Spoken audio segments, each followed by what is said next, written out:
I'm feeling rather uncomfortable. Why have I been put into these cuffs? I fear that you had better get used to them, Mr. Blinkhorn. They are your reward for the murder of Sir Rodney Bentcliffe. What? No, that's a lie.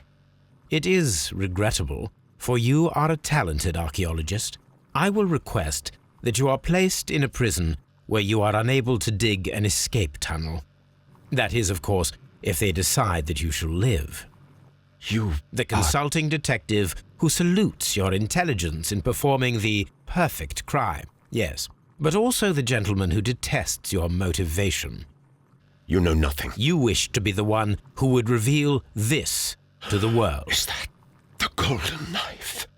How? I also like to dig, you see. I only followed your trail.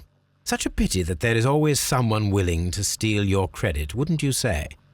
And there was the chance of a lifetime. You had to take it. It was not to be shared.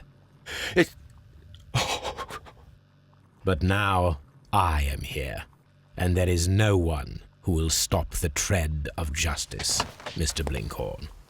Goodbye.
Mr. Holmes, what happened? This. Is that the golden knife? How? I also like to dig, you see, Mr. Blinkhorn. One never knows what one might find. Occasionally, remarkable rarities, such as this. The thrill of the discovery, and one's own enhanced reputation. Wouldn't you agree? Well, are you suggesting that... I am not suggesting anything. I know. You found the knife. You are an intelligent man. The ghost knife shall remain one of the most ingenious constructions I have seen in my career, I do assure you. I don't understand. Yes, you do. I am praising your performance, your perfect murder. What? Wait, are you accusing me of murder? No, I deny it. Mr. Blinkhorn, it is no use to deny it. I know the truth. You had no choice, because it was you who found the golden knife, and therefore you had to be the murderer. Sir Rodney was determined to receive all the credit for the find, when in fact it was your work. He would have crushed you to be sure that you could never tell the truth. But I uphold the truth, and I will tell it. What do you mean? That you will save me? What I mean is that you deserve a second chance. I shall be following your career with the keenest interest, Mr. Blinkhorn. Farewell.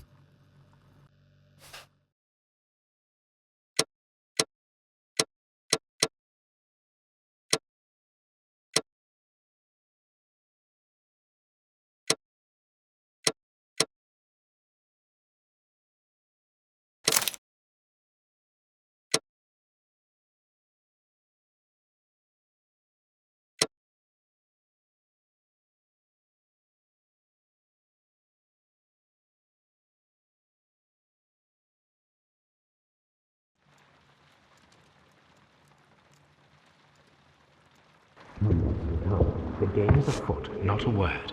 Into your clothes and come.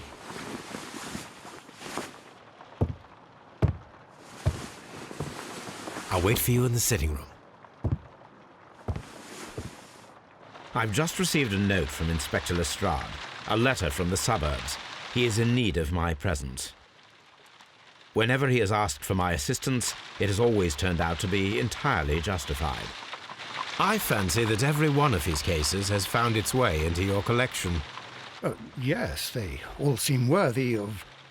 However, I regret your fatal habit of looking at everything from the point of view of a story instead of a scientific exercise. Oh, Holmes, you... I beg your pardon, I digress. It would be much better to examine this letter than to try to convince you.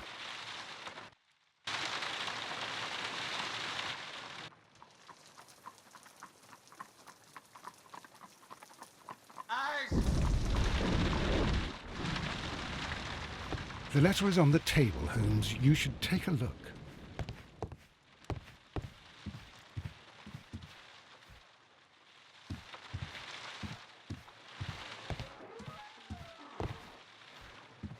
The letter is on the table, Holmes. You should take a look.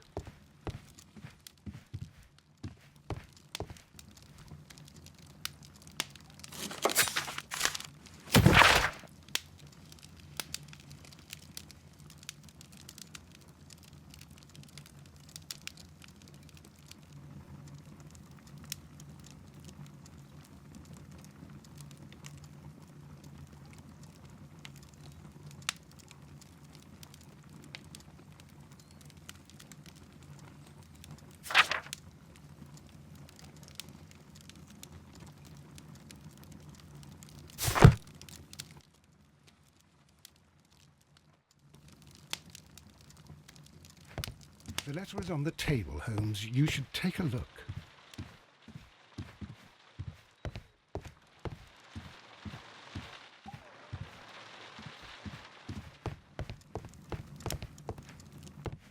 The letter is on the table, Holmes. You should take a look.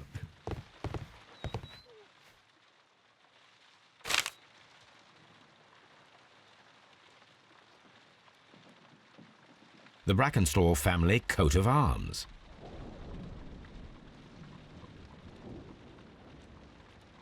A wax seal with the monogram E.B.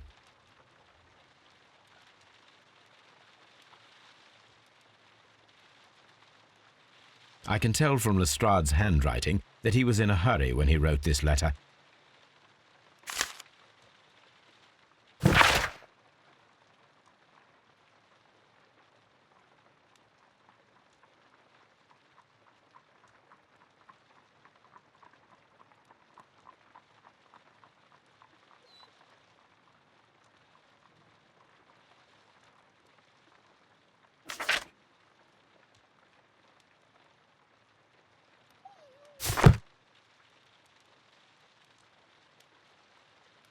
So, what is it, Holmes? Promising, as always, it appears to be a case of murder. So you believe that Sir Eustace is dead? I should say so. Lestrade wouldn't have sent for me for less. His writing shows considerable agitation, and he is not an emotional man. These people belong to high society. The quality of the writing paper, the E.B. monogram, their coat of arms. The crime was committed before midnight. Holmes, how can you possibly tell? Well, it is all thanks to Lestrade. He wrote his letter at 3:30 in the morning. Imagine the chain of events before that. The local police had to be called in.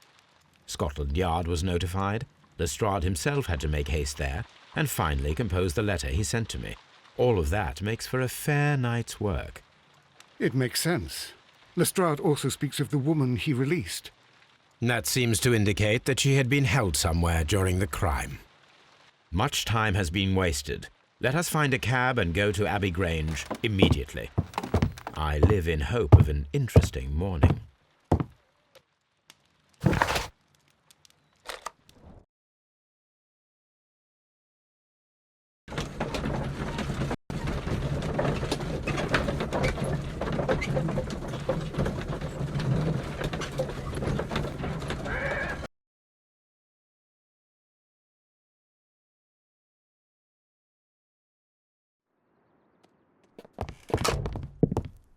Ah, Mr. Holmes and Dr. Watson, here you are.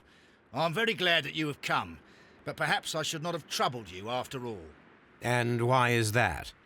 Lady Brackenstall has come to her senses, and she has given so clear an account of the affair that there is not much left for us to do. You remember that Lewisham gang of burglars? What, the three Randalls? Exactly. The father and two sons. It's their work. They stole a silver service, which is of great value. Sir Eustace Brackenstall is dead, then? Yes. His head was knocked in with his own poker. A violent act of aggression. Yes, the poor lady. She has had a most dreadful experience. She was assaulted and tied to a chair. But I think that you would best see her and hear her account of the facts. She's in the morning room with her maid, Teresa Wright. Where is the body of the deceased? In the dining room. We haven't touched anything. All right, I'm going to examine it. Very good, Watson.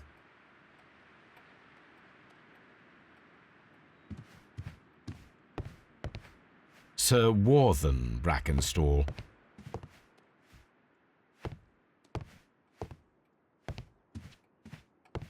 Lord Ramsay Brackenstall. Baron Lyndon Brackenstall.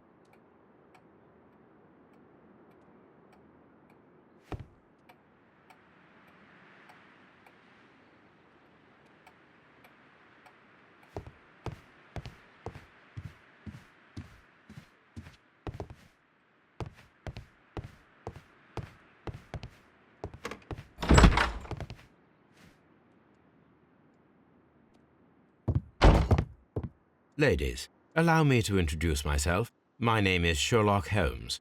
I'm assisting Inspector Lestrade in this investigation. Mr. Holmes, I am the wife of Sir Eustace Brackenstall. We were married only a year ago. I am sorry for your loss. Please accept my deepest condolences. I suppose that it is no use my attempting to conceal that our marriage has not been a happy one. I fear that all would tell you that, even if I were to attempt to deny it.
Can you describe to me the events of yesterday evening? Is it really necessary? I have already told Inspector Lestrade all that happened. Yes, madam, it is. I will tell you then. Sir Eustace retired about 10:30. I sat in this room until after 11, absorbed in a book. Before I went upstairs, I entered the dining room to fetch a candle and... oh God. Please, go on. As I approached the French window, I found myself face to face with an elderly, broad-shouldered man who had just stepped into the room. Close behind the first man, I saw two others. One of them struck me a savage blow with his fist and felled me unconscious to the ground. And then? When I came to myself, I found that they had secured me tightly to a dining room chair. It was at that instant my unfortunate husband entered the room. He fought with the intruders? Yes, I think he had heard them, for he was holding his stick. But they were three, and he eventually succumbed. One of them, the elder one, struck him a terrible blow with the poker. I fainted once more. When I opened my eyes, they had withdrawn. Then my brave Teresa came to my assistance. You mentioned that your marriage was not a happy one. Was there anything specific that was troubling you? He was not a nice man when he was drunk, and he suffered from dark moods, but nothing else. The bruises on your hands are at least 1 week old. Your husband caused those bruises? Oh, do you? Yes, he did. He was very angry at the time. Out of control. Again. Sir Eustace was a drunkard. To be tied to such a man for life is worse than death. Did these 3 villains steal anything? Yes, I found that they had taken the silver from the sideboard, but you can see for yourself in the dining room. Your ladyship?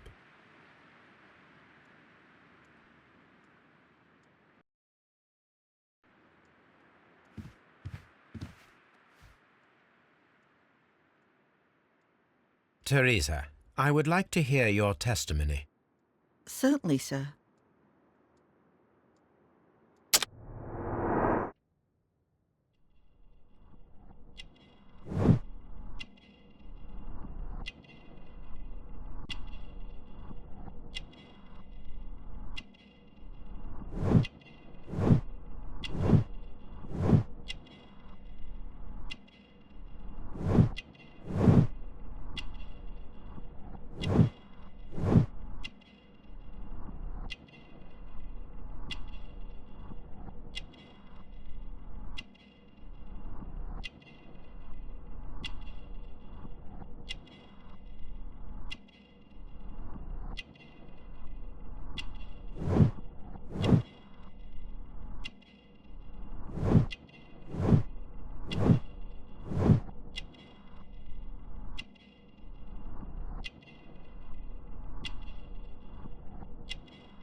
As I sat by my bedroom window, I saw 3 men in the moonlight down by the lodge gate.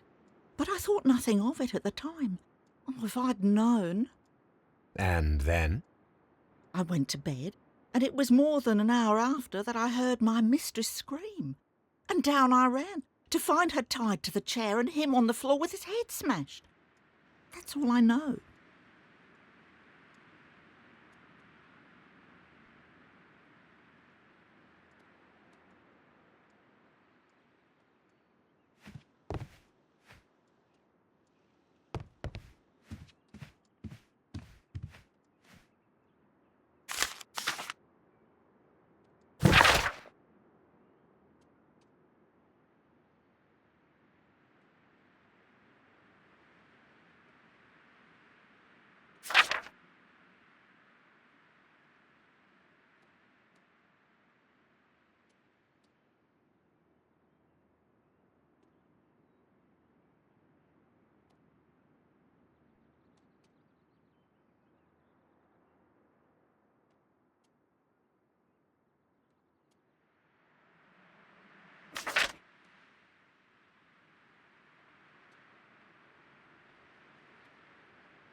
description of the Randall gang provided by Lady Brackenstall is identical to the one in the Times article.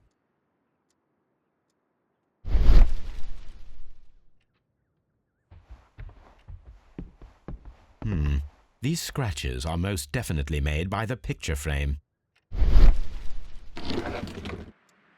This is Sir Eustace's safe. There may be something important inside. I must ask Lady Brackenstall to open it.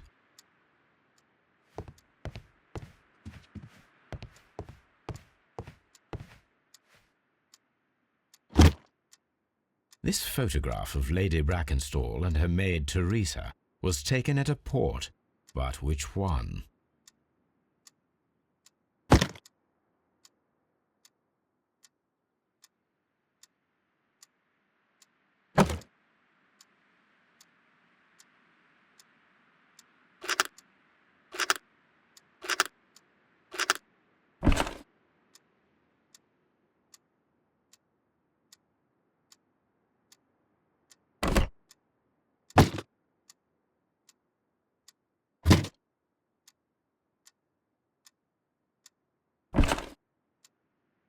So the lady and her maid came from Australia a year and a half ago on this ship.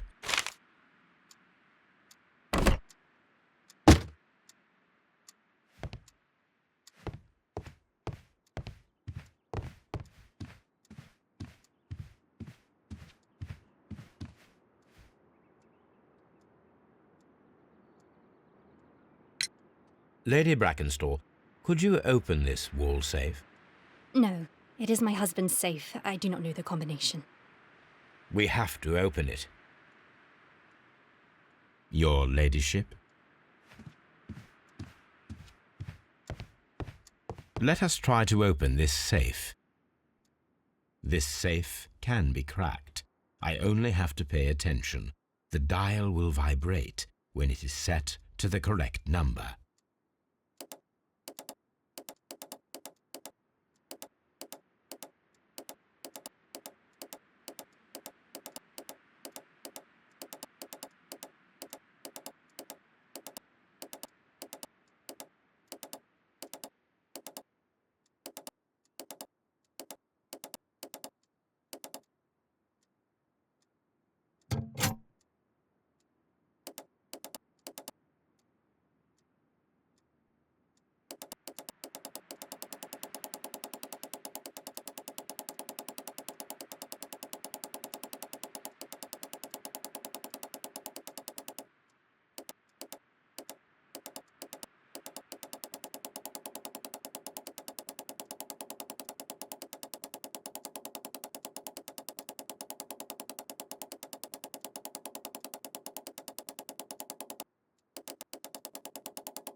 It is common practice to keep one's valuables in a safe behind a painting.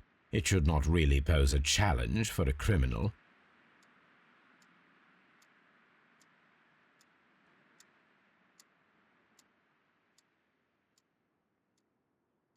Antique coins, possibly of value, but they're scattered without care.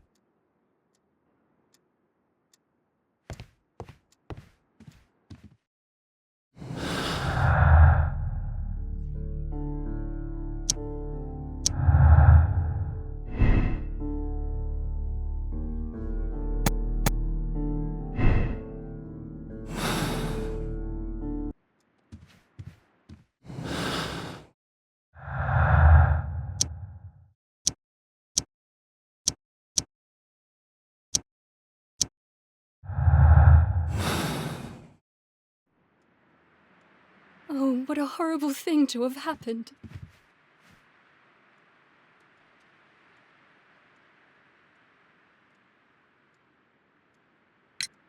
Sir Eustace's doctor speaks of his violent behaviour. Yes, Sir Eustace was an extremely violent man. A detestable human being, to be more precise. It is true that he once threw a decanter at me, and all because I dared to stand up to him in defence of my mistress. Sly devil. God forgive me that I should speak of him so now that he's dead, but a devil he was, if ever one walked the earth. We met him only 18 months ago. She'd only just arrived in London. Yes, it was her first voyage. She'd never been from home before. Wonder with his title and his money and his false London ways. If she made a mistake, she has paid for it, if ever a woman did. She doesn't have any friends here, so it was specially hard for her.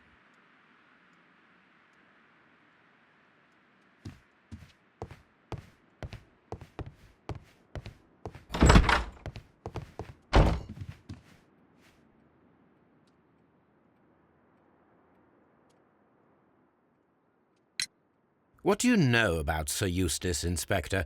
What was his reputation? A charming man when sober, but an absolute demon when he was drunk. In such moments he was apparently capable of anything. Why, once he splashed fuel on Lady Brackenstall's dog and set it alight. Another day he threw a decanter of wine at Miss Wright's head. The alcohol seemed to madden him. To the point that we were forced to intervene several times to avoid a scandal.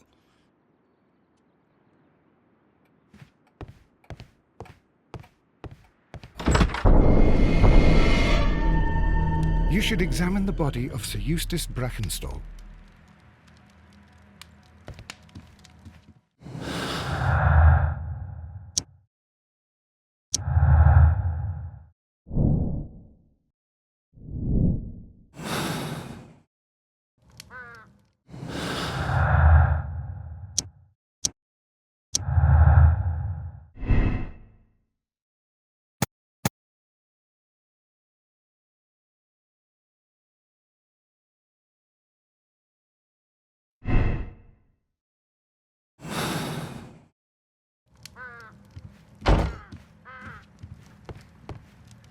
So, Watson, what have you learned from examining Sir Eustace's body?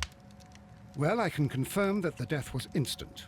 Sir Eustace was facing his attacker when he received the blow to his head. There are no other apparent injuries.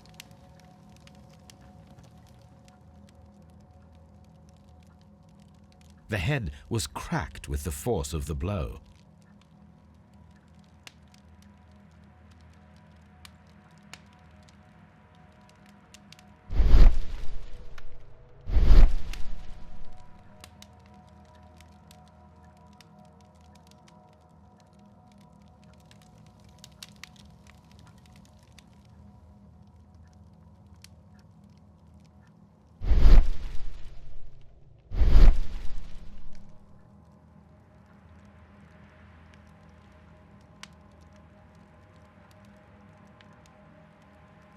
That must be the murder weapon.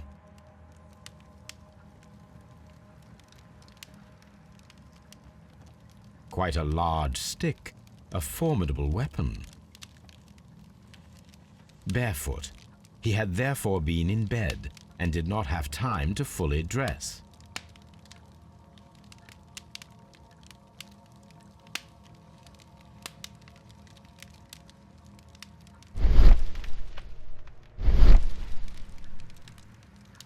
It is covered in blood. Sir Eustace might have struck his head upon it while falling from the blow. That is one possible explanation.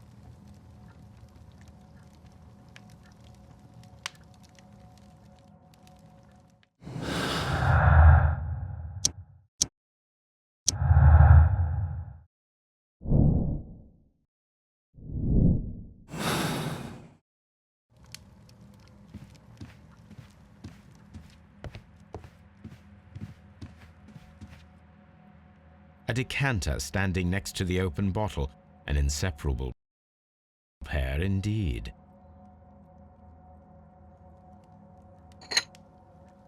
This glass has some wine traces, but no visible beeswing. This glass has some wine traces, but no visible beeswing. There is beeswing at the bottom, as if the wine had not been decanted before being poured. It is rather strange that only one of these glasses has dregs of beeswing inside it, while the other two are clear.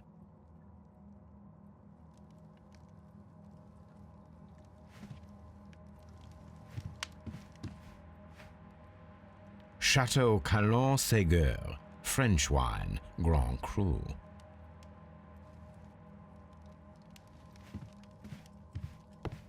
The hunting scene. This door leads to the upstairs bedrooms. Apparently the criminals did not venture there.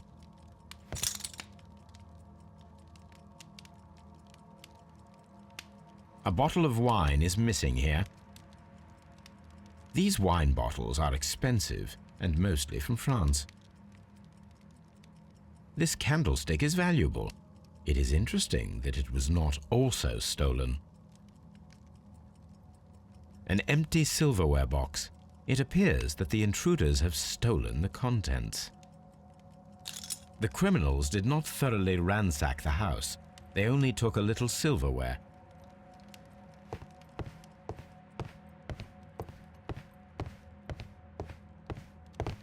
Antique hunting weapons.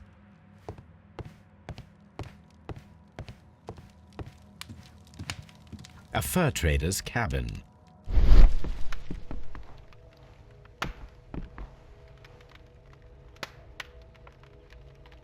It appears that the bell rope was cut by someone taller than me.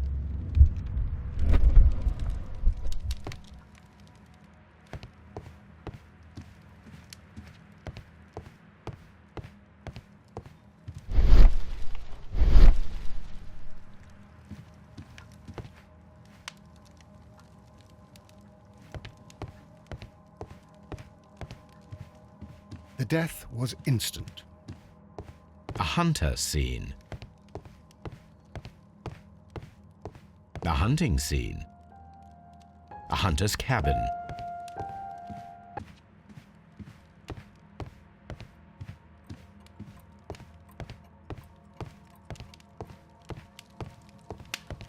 A fur trader's cabin.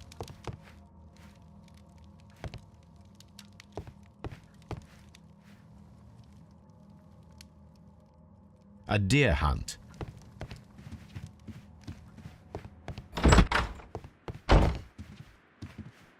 Lord Brigham Brackenstall.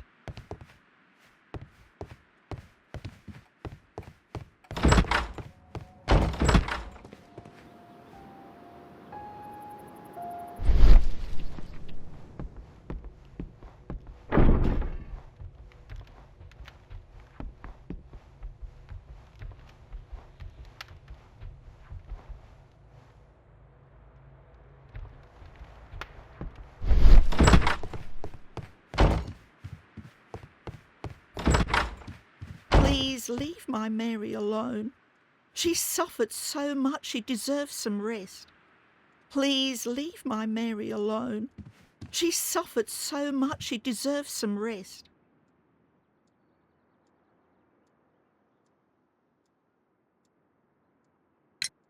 There are 3 glasses on the dining room table. I was wondering if... Oh, I forgot. When I came to myself the first time, each of them had a glass in his hand. They might have been a father and his 2 sons. They talked together in whispers, and then they left. Your ladyship?